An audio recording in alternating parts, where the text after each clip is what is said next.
Good evening and welcome to Gravitas. I'm Palki Sharma Upadhyay. Let's get started.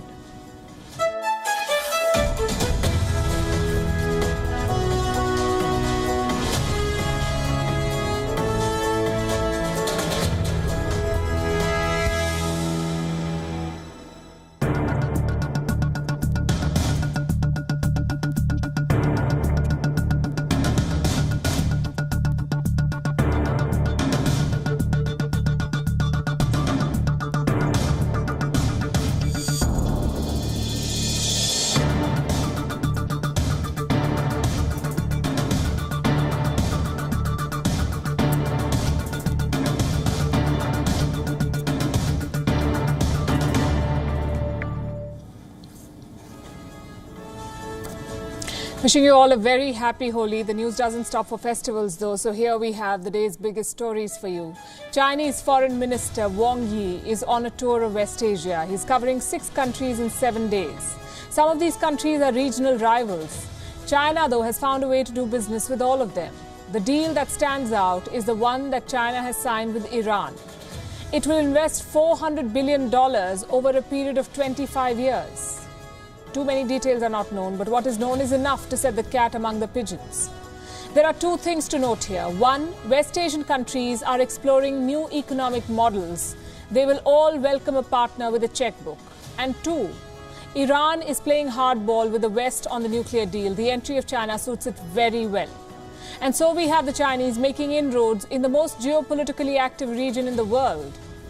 What does it mean for American designs in West Asia? What does it mean for India, which has investments, expats and friends in the region? What does it mean for Indian strategic projects like the Chabahar port in Iran? On Gravitas tonight, we'll try to make sense of this strategic board game. Also on the show, the foreign ministers of India and Pakistan come face to face at the Heart of Asia conference in Dushanbe. Will there be a thaw or a face-off? Our correspondent is at the event to bring you the very latest. Shocking details of working conditions at Amazon. Workers end up urinating in bottles. They're tracked by AI cameras. The company denies it all, but there's enough proof to prove otherwise. The world's biggest traffic jam is finally easing up. The giant ship stuck in the Suez Canal has moved. The backlog could take days to clear though. And in Australia, a string of sexual harassment cases involving the government have hit Prime Minister Scott Morrison's ratings. He's in damage control mode, but it's not helping so far. We begin as always with Gravitas Global Headlines. A joint WHO-China investigation has failed to identify the source of the global pandemic. All hypotheses are on the table. The study found that the source of the virus is likely a missing link animal which carried the virus between bats and humans. The report also proposes further investigation into every area and junks the lab leak theory that China has been accused of. The Nepal army has received 100,000 doses of coronavirus vaccines from India. A consignment of vaccines manufactured by the Serum Institute of India was received by Nepali army officials at Kathmandu airport. So far, Nepal has received more than 2.3 million doses of vaccines from India. Dubbed as Happy Monday, England has embarked on a major easing of its latest coronavirus lockdown that came into force at the start of the year. People are now allowed to meet up outside in groups of 6, though Prime Minister Boris Johnson urges caution. The murder trial of Derek Chauvin, the former police officer whose alleged killing of George Floyd last year prompted a wave of Black Lives Matter protests, gets fully underway. Opening arguments begin in Minneapolis on Monday as the ex-officer has denied charges of murder and manslaughter. New York is poised to join a growing number of states that have legalized marijuana after state lawmakers reached a deal to allow sales of the drug for recreational use. Lawmakers are expected to vote on the bill on Tuesday. In the latest sign of growing acceptance of digital currencies by the mainstream financial industry, Visa Incorporated has said it will allow the use of the cryptocurrency USD coin to settle transactions on its payment network. Visa's move comes as major finance firms, including BNY Mellon, BlackRock Incorporated and MasterCard Incorporated, have embraced some digital coins. A French drug maker, Servier, has been found guilty of aggravated fraud and involuntary manslaughter over a weight loss pill at the center of a major health scandal. Servier has been issued a fine worth $3.2 million by a Paris court. The drug, Mediator, was developed for use in overweight diabetics and was on the market for 33 years. India has reported its worst single-day increase in COVID-19 cases since October on Monday, taking the tally to more than 12 million for the first time ever. A total of 68,020 new coronavirus cases were reported in the last 24 hours. It's the highest daily rise since October 11.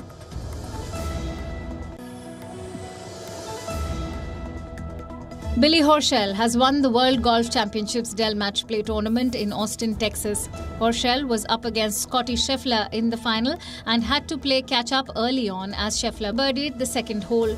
But Horschel stormed back with birdies on the 5th, 7th and 9th holes to hit the turn with a 2-shot advantage. All 8 holes on the back 9 were halved and Horschel had his 6th PGA title after Scheffler failed to make a 25-foot birdie on the 17th. European heavyweights Germany and Italy have retained their perfect records in the 2022 FIFA World Cup qualifiers. Serge Gnabry was on target for the Germans as they edged Romania 1-0. Meanwhile, Italy eased to a 2-0 victory over Bulgaria. Andrea Bellotti and Manuel Lucatelli got on the score sheet as the Italians extended their unbeaten streak under manager Roberto Mancini to 24 games.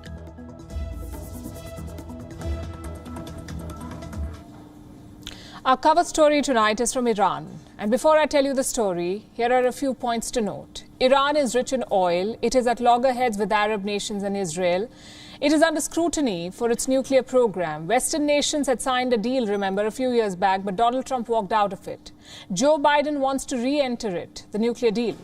But as Washington drags its feet, China has swooped in. China has inked a 25-year agreement with Iran. It's a $400 billion deal and it could be a game changer. China's plan, though, is not limited to Iran. The Chinese foreign minister is touring West Asia, 6 countries in 7 days. He has many stops. What is China planning to do in the region? What does it mean for US efforts to revive the nuclear deal? And what does it mean for investments in Iran? What about India, which has invested millions of dollars in the Chabahar project? We'll discuss all of this and more tonight. Let's start with the agreement that these 2 countries have signed. It was signed on Saturday. Chinese Foreign Minister Wang Yi was in Tehran. He met with all the key stakeholders, including Iranian President Hassan Rouhani. And this is a sweeping agreement. Beijing and Tehran have not shared the details yet, but reports say it is broadly based on an 18-page draft that had leaked last year. We reported this last year as well. It's a $400 billion strategic deal. Why should India care? Because it has serious ramifications for India, strategic, cultural and business. This is a 25-year strategic accord, an 18-page agreement that weds Iran to China for a quarter of a century. But the details of the deal that have leaked are reportedly part of the final version. Iran is not hiding the fact that it is negotiating this agreement with China. On the 5th of July, Iran's foreign minister Javad Zarif indicated that the deal will happen. And now the deal has happened. China will invest $400 billion in Iran. This will be spread out over the next 25 years. Where is all this money going? Banking, telecommunications, ports, railways, healthcare, information technology. China is going to invest across sectors in Iran. What does China get in return? Oil, and a lot of it. Iran is the world's 4th largest oil producer. It holds 10% of the world's proven oil reserves. Reports say China will receive a quote-unquote regular and heavily discounted supply of Iranian oil.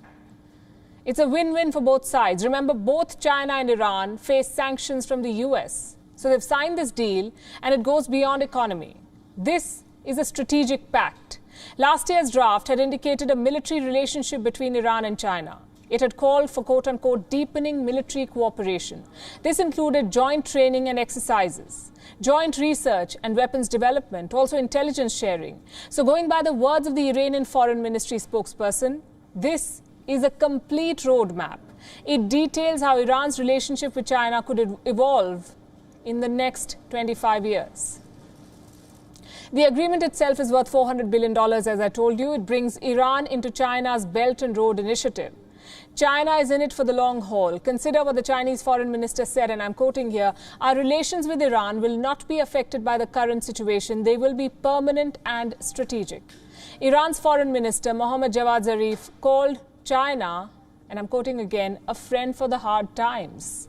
Both sides are already working together on various fronts. One of them is oil, of course. China imports more than 300,000 barrels of Iranian oil every day. With this agreement, China will import more. The second area is technology. Earlier, Swedish company Ericsson was building Iran's 5G network. It had to exit because of sanctions. Guess who entered? Chinese tech giant Huawei. It has replaced Western companies in Iran. It is apparently shipping American-made computer equipment to Iran. It is said to be running a local franchisee, and it is developing Iran's 5G network. The cooperation is set to expand. How does the US see this? President Joe Biden was asked this question. Listen to what he said. How concerning is the emerging partnership between China and Iran? I've been concerned about that for a year. Biden says he's concerned about Iran getting close to China. The question is, what does he plan to do about it? China is making inroads into West Asia. Before landing in Tehran, the Chinese foreign minister had already visited Saudi Arabia and Turkey. After Iran, he visited the UAE and Oman, and the next stop is Bahrain. But coming back to Iran, the deal with Iran has come as yet another reminder of China's great game in West Asia. It may be a relative newcomer to the region, but it has increasingly widened its footprint and in some aspects outflanked Western influence. Because the Chinese outreach has been arguably subtle and careful. For a change, Beijing is not trying to gain control through its army. It is creating a culture of economic interdependence. In 2008, West Asia received only 1% of the money that China invested globally. Today, Chinese money is flowing all over the region. From Saudi Arabia to Iran, from the UAE to Turkey, from Palestine to Israel, Chinese companies have increasingly filled the economic vacuum left by the West in recent years. They have invested in refineries, in ports, airports, hotels, offices, and business campuses.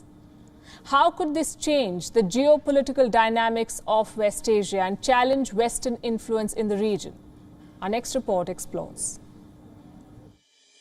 In 2016, China published the Arab Policy Paper, its first political strategy document for West Asia. A blueprint to slowly unfurl its tentacles in the region. This paper helped sync Chinese interests with West Asia's development strategy. Beijing wanted oil, natural gas and influence. Arab countries were looking to modernize and diversify their economies.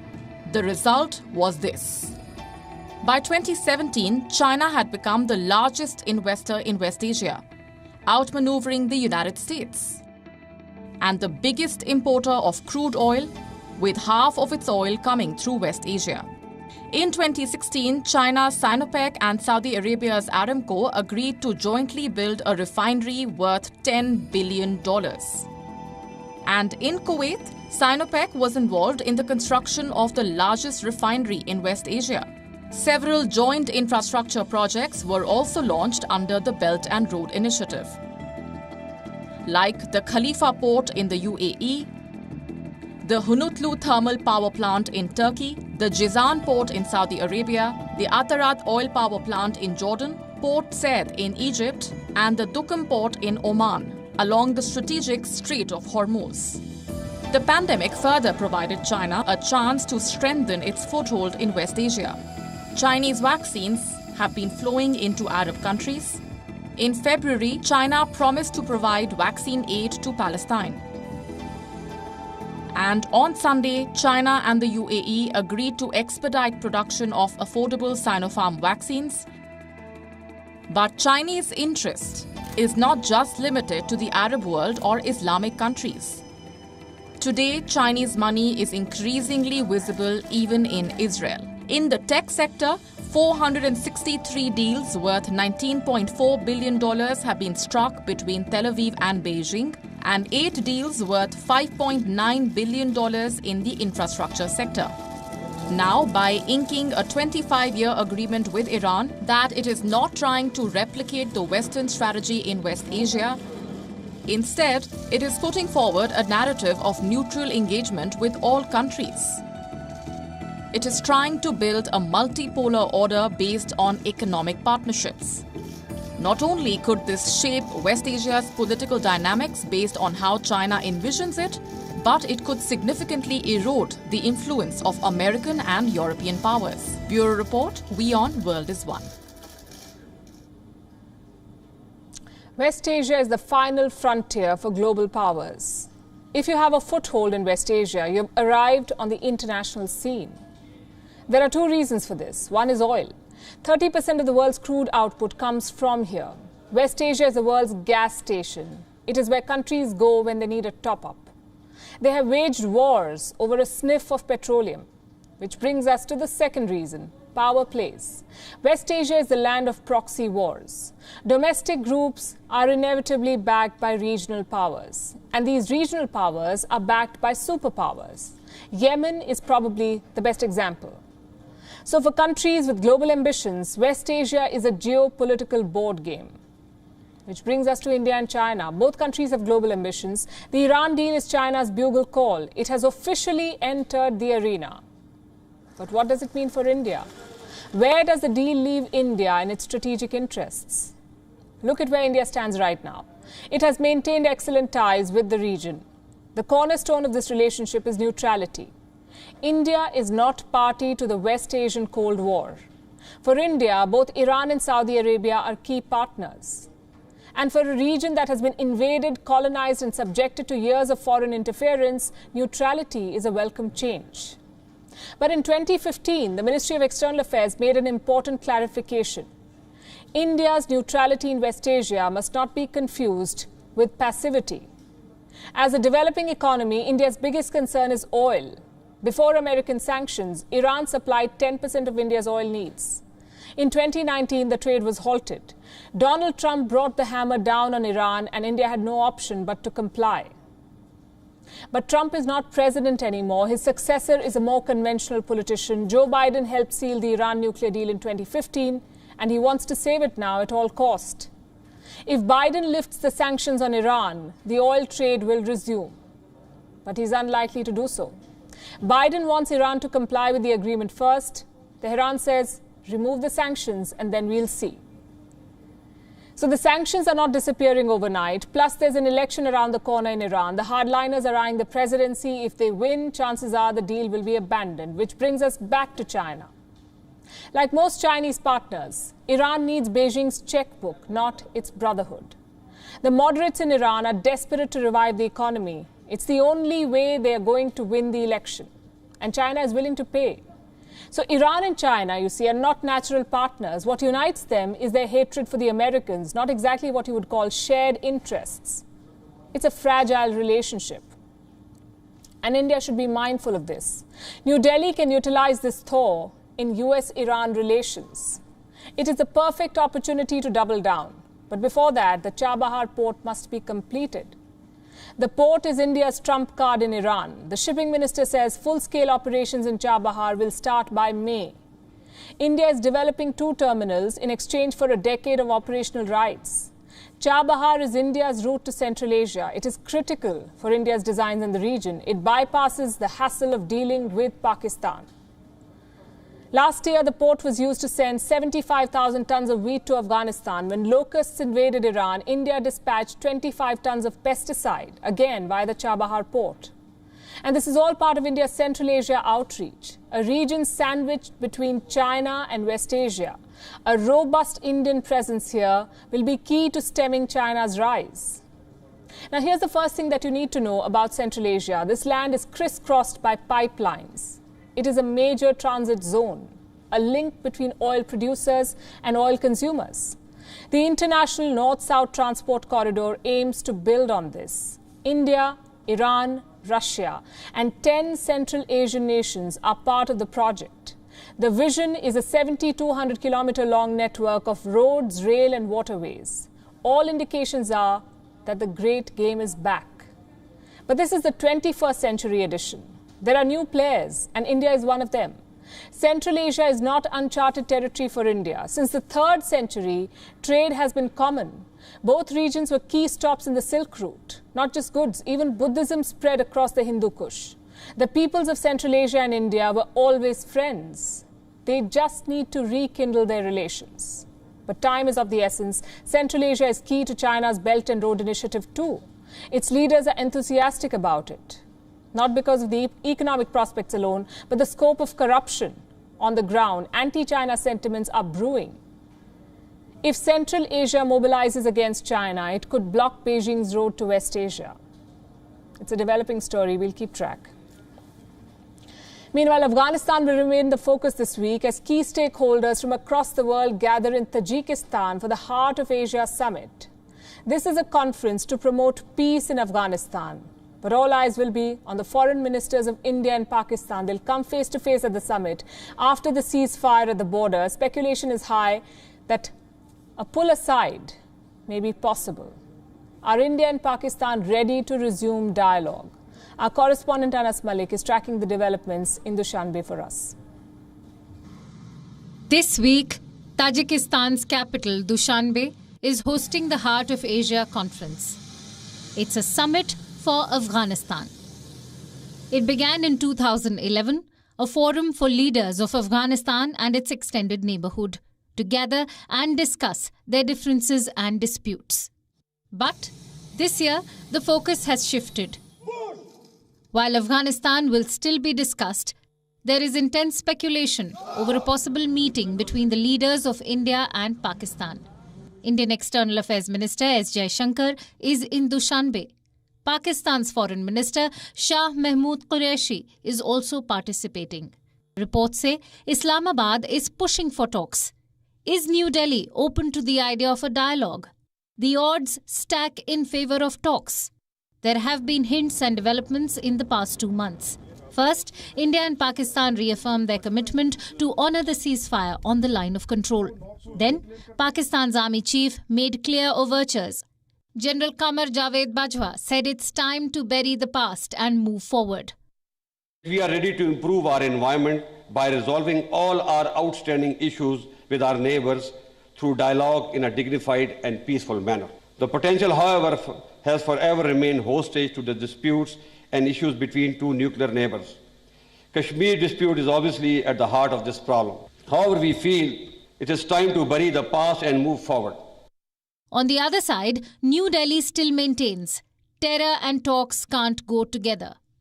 But India's Prime Minister Modi recently penned a goodwill letter to his counterpart in Pakistan, Imran Khan. It said that India desires cordial relations with the people of Pakistan. And for this, an environment of trust devoid of terror and hostility is imperative. Pakistan and India last held a formal bilateral at this very forum in December 2015 as well. So it will be very, very interesting as to how things pan out given the recent course of events between India and Pakistan. The focus, of course, would be Afghanistan by and large on how to enhance regional stability, on how to ensure regional peace, particularly in Afghanistan. Beyond Pakistan, Minister Jaishankar will have a packed schedule. A meeting with Iranian Foreign Minister Javed Zarif may be on the cards. They could discuss the progress on the Chabahar port. Also in focus will be the Afghan peace deal. Key stakeholders Iran, Russia, Turkey and China will be present. India can gauge if the peace deal will hold. Remember, the US is looking for an exit. India has stakes in Afghanistan. The Heart of Asia Summit is a good platform to assess the situation and make its voice heard in the peace process. Bureau Report, WION World is One. Amazon is the world's biggest online market, you know that. But this is something you may not know. It is facing fire for exploiting its workers. Some shocking details have emerged on the working conditions in Amazon. Its drivers have to consent to surveillance at work. And workers are forced to urinate in bottles because they do not get access to bathrooms. The company, of course, is denying all of this, but there's more than enough proof to show otherwise. Cameras powered by artificial intelligence to snoop on them. No bathrooms, bottles to urinate, and bags to defecate in. Usually hostages or prisoners live through such conditions, but in the US it is Amazon drivers who are living through this nightmare. It began with a tweet from a lawmaker. Mark Pocan pointed out that Amazon workers are being forced to urinate in bottles at work. Amazon's denial was swift. In a tweet, the company declared, "You don't really believe the peeing in the bottles thing, do you? If that were true, nobody would work for us." Amazon should have thought twice before putting out that tweet. Because it did not take much time for a reporter to dig out images of those bottles. A report revealed how Amazon drivers deliver up to 300 packages a day on a 10-hour shift. If they take too long, they can be written up and fired. In public, Amazon denied all these claims. It said, "This never happens."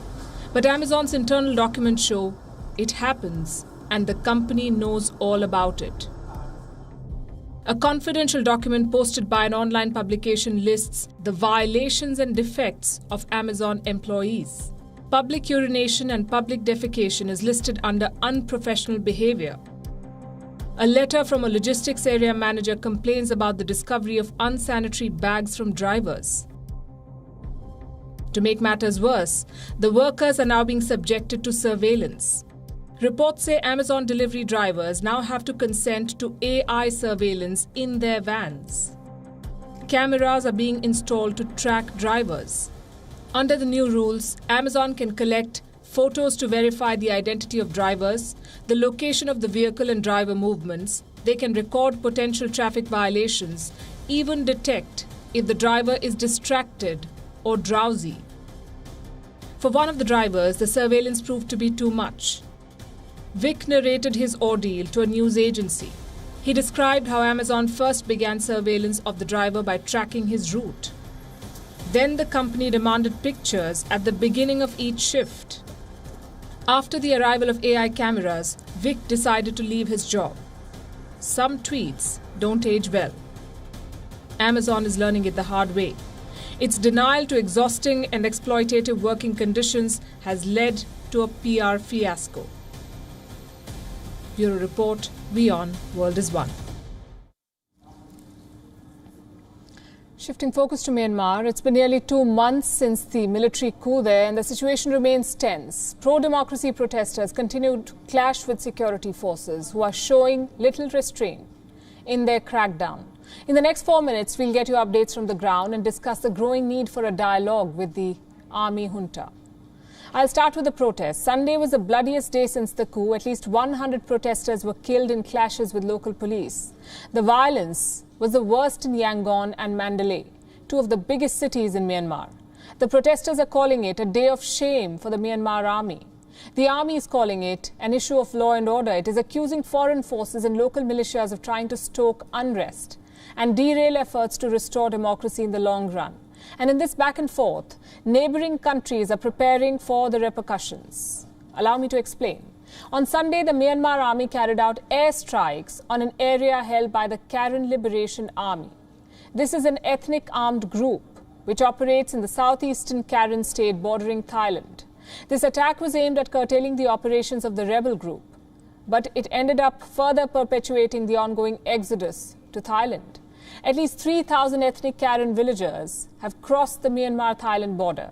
They found refuge in Thailand's Mae Hong Son province. Thai authorities say they're bracing for a larger influx of refugees in the days to come. Please let this be an internal issue for us. We don't want to have an exodus of refugees and evacuations into our territory, but we will observe human rights too. How many refugees are expected? We have prepared an area for them to stay first after they cross over. We can talk about the numbers later. We are not going to talk about a permanent shelter yet. We are not there yet. This is a matter of the Department of National Security to deal with. It's a similar situation along Myanmar's border with India. In the last few weeks, refugees from Myanmar have fled to Indian states of Mizoram, Manipur, Nagaland and Arunachal Pradesh. There are no official estimates on how many Myanmar nationals have come to India, but reports put the numbers at around 700 or more. The governments in these states are responding by keeping the local sentiments in mind. A large number of Mizo people and ethnic groups in Manipur empathize with the refugees, and it is reflecting in the decisions being taken by the respective state governments. But this exodus also poses security challenges in the long run. India has suffered due to a refugee crisis in the past, and due to its proximity to Myanmar, it is again bearing the brunt of internal unrest.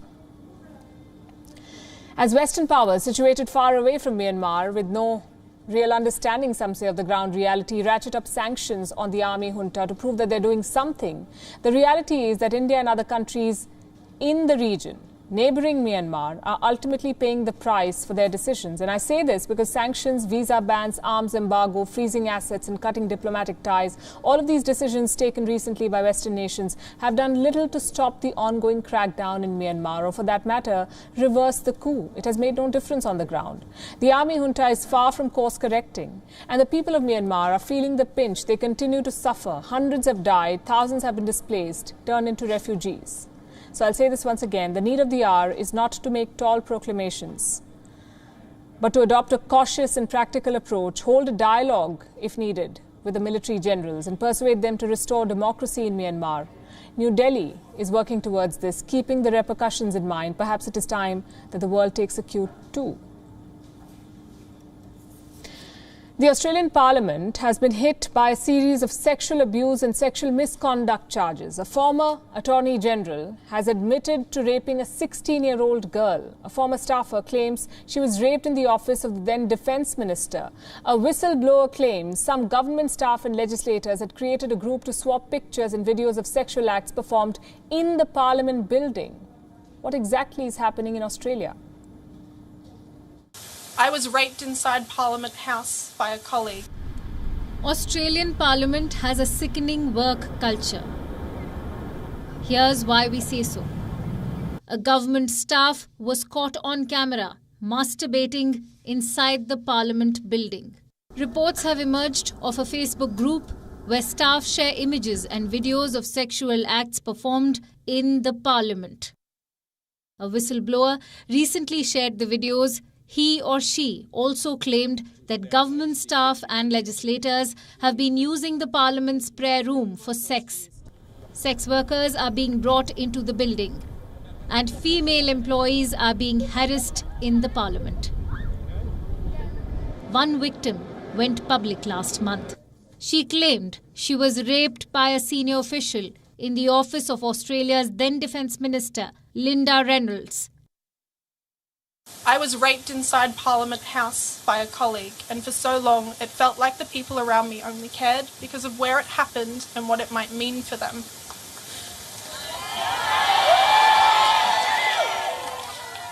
It was so confusing because these people were my idols. I had dedicated my life to them. The former Defence Minister called her a lying cow. The biggest headline maker was Australia's Attorney General Christian Porter. He revealed of having raped a 16-year-old girl some 33 years ago. The victim took her own life in 2020, reportedly after being denied justice. Prime Minister Scott Morrison's handling of the sexual allegations did not help. His approval ratings tanked, while public anger against his government rose. Women united will never be defeated. Well, I'm sick of it. I'm absolutely sick of listening to sexual assault on the TV and nothing's been done about it. The Australian Prime Minister is now trying to extinguish the fire. The changes I'm announcing today will once again provide the strongest ever female representation in an Australian government cabinet. A cabinet reshuffle is Morrison's way of safeguarding his seat. Both the tainted cabinet members have been removed from office.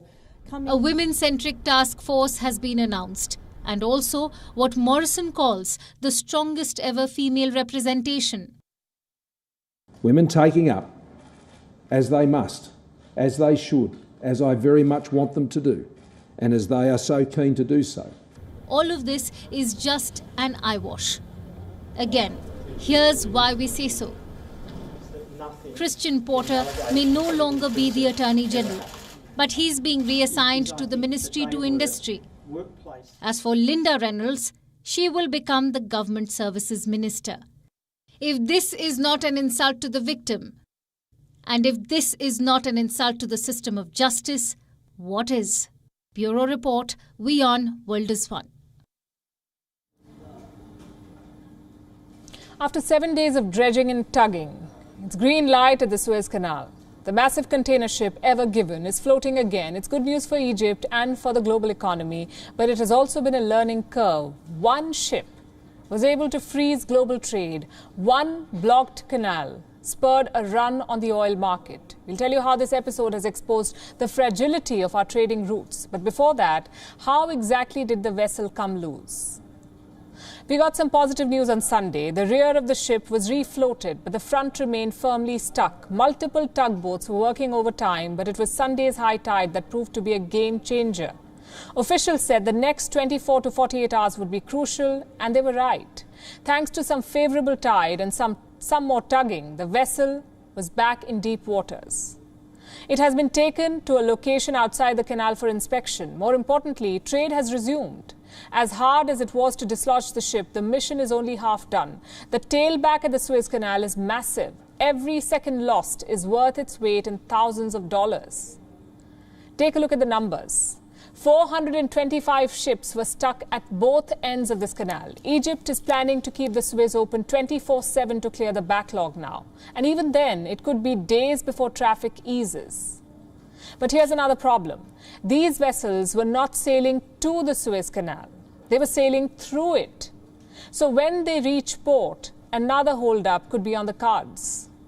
For 7 days, the Ever Given held up cargo, both commercial and humanitarian.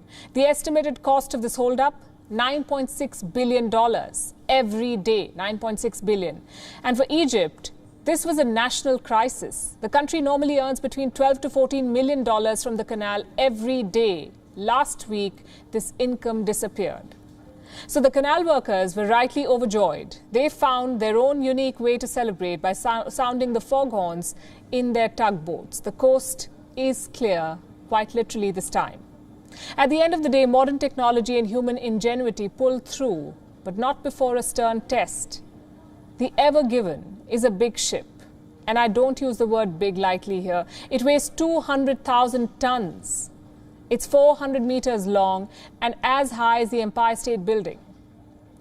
So the obvious question is, what was a ship this size doing in the Suez Canal? Remember, this is an artificial waterway. The canal is more than 150 years old. Recently, it has undergone many upgrades. So theoretically, it should have been smooth sailing for the Ever Given, but it wasn't. The ship's owners say strong winds pushed the vessel ashore. But canal authorities suspect human error. An investigation is underway. So we should have the answer soon. But should a gust of wind be able to topple the world economy? It's not exactly the sign of a robust system. The Suez Canal is too big and important for its own good. 50 ships sail through it every day. In 2020, a total of 19,000 vessels used it, ferrying 1.17 billion tons of cargo. The canal services 12% of global trade. The bigger they are, the harder they fall. This time, it was a multi-billion-dollar fall. So what are the alternatives? Right now, there isn't one. The Suez Canal saves time, cost and fuel. It shortens the voyage from Europe to Asia by around a week. That's like dog years in global trade. The alternative is to sail around the African continent, and experts agree that in this day and age, it's simply not feasible. The Suez Canal has been blocked before. In 2004, it was shut for 3 days. Same reason, an oil tanker, Tropic Brilliance, was stuck. But it wasn't a billion-dollar traffic jam, because back then, the stakes weren't this high. Today, we are living in the age of containers, ships bigger than our tallest monuments. It pays to operate these mammoth vessels. In one trip, you can transport goods worth millions of dollars.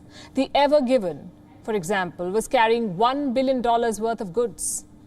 It's a system set up for mishaps like this one.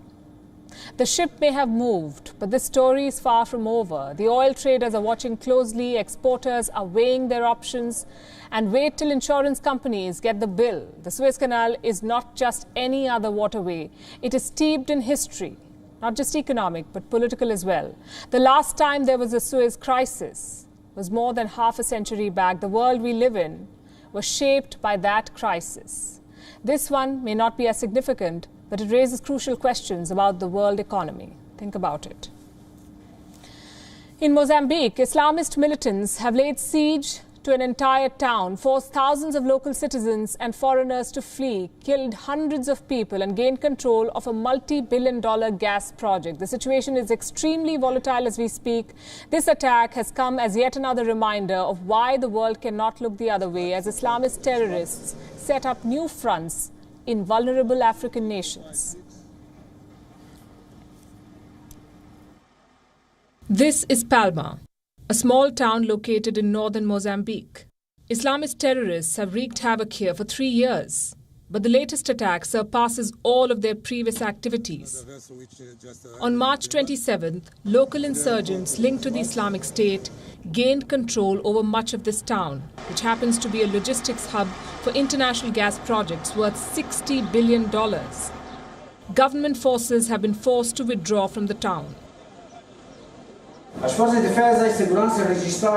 The defense and security forces regret this loss of human lives and advise that they continue to develop at this moment concerted actions of pursuit with the aim of eliminating some pockets of resistance. Thousands of residents have been forced to flee. I'm looking for a young man. I need your help with communication to locate my son. And hundreds of lives have been lost. Among those killed is a 40-year-old South African national. His family is heartbroken and helpless. My son was killed unnecessarily so, and in a very violent and unacceptable way. He was just such a kind, loving, joyful person and certainly didn't deserve to die like that. He's got a wife and 3 young children who've now got to grow up without them. The primary target of the insurgents was a natural gas project owned by French energy group Total. The project, which is still under construction, has an estimated cost of $20 billion. Should it collapse, it would deal a huge blow to the Mozambique government, which has shaped much of its economic planning based on gas production. So it's a region that has suffered from poor governance, massive corruption, and then there's this massive gas find, which offers potential to the region, but locals are not seeing anything. What they are seeing is hundreds of foreigners, including South Africans, expatriates and elsewhere, coming in to build and to design and to provide resources, but very little of that is coming to the locals. And because of the organized crime component of this, the one feeds into the other, and eventually desperate people resort to desperate means. Palma has been largely cut off from the rest of Mozambique. The terrorists have made road access unsafe, leaving the airport and seaports as the only routes in and out of this town. On Sunday, an estimated 35,000 local residents managed to flee, some after walking for 4 days. This is the largest single displacement of people in northern Mozambique in recent history.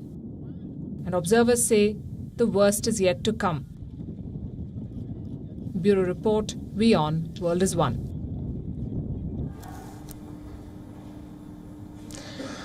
Once again, a very happy Holi to all of you. How did you celebrate the day? Well, some Americans reviewed Gujia, Thandai, Imarti and other Holi delicacies. Pakistan's Prime Minister Imran Khan tweeted a message for the country's Hindu community. US Vice President Kamala Harris highlighted that Holi is about the setting aside of differences and coming together. Our next report brings you the details and also the story of the festival of Holi. Take a look.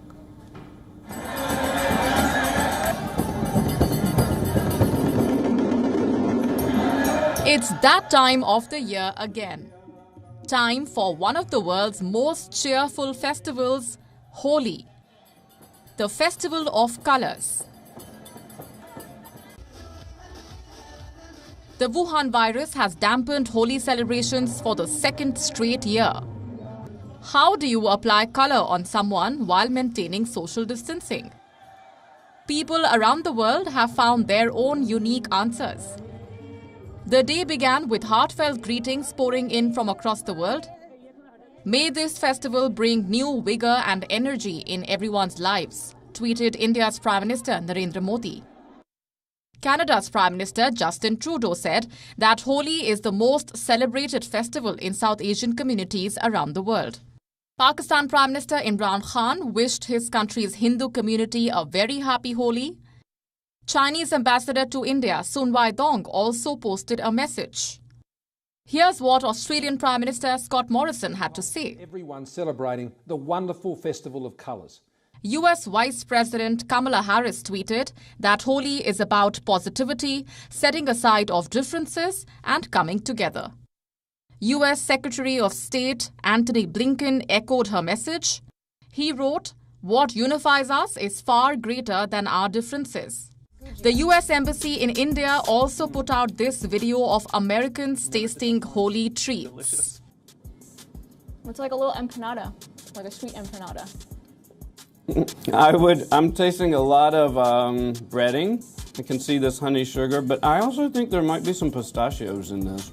What was once a quintessentially Indian festival has today gone global. Holi is celebrated across borders, cultures and religions. It is also often seen adding color to pop culture. In India, Holi marks the beginning of spring, the victory of good over evil. Holi is one of India's oldest festivals. It finds mentions in the 7th century work Ratnavali, where it is referred to as Holikotsav, after the mythological story of Holika.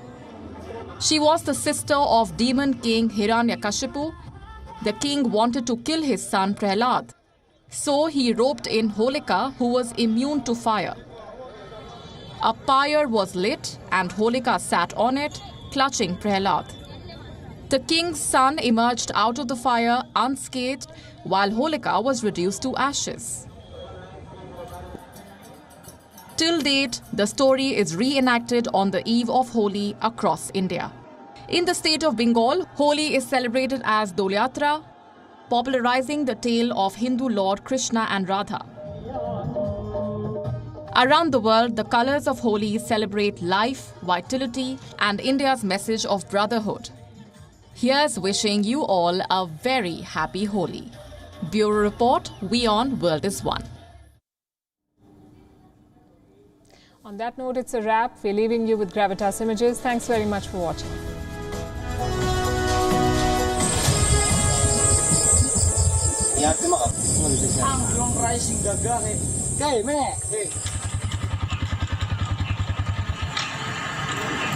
Kin berarti retak. Retak. Oh. Lagi copret ko perapat. Masih terlumpuk fungsi ya.